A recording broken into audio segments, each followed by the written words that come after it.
MCA dengan PAS Bersatu yang menang 74 kursi, agak-agak 28 kursi ni siapa akan dapat lebih banyak?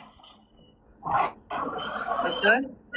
Tapi minta maaf cakap lah, kalau dia keluar ayat boleh menang 80 kursi, saya harap mak dia masukkan dia balik tadika.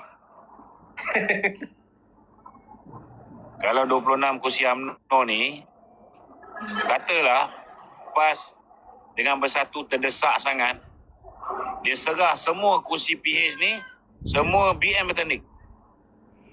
Cubalah Bahalul ni campurkan 26 ataupun 30 campur dengan 28. Jumlah dia 58, Azrul. Macam mana boleh dapat sampai 80?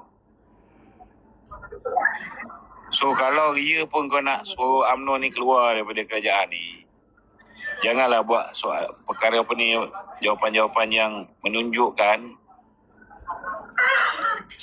macam berat sangat matematik dia ni. Kan? Jangan nipu diri sendiri lah. Ini bukan nipu orang tau. Ini menipu diri sendiri. Cukup-cukup lah simpan ni kebodohan ni. Betul. Salman ada satu lagi. Ya, Datuk. Datuk buat juga. Datuk, test screen. Mantap, Datuk.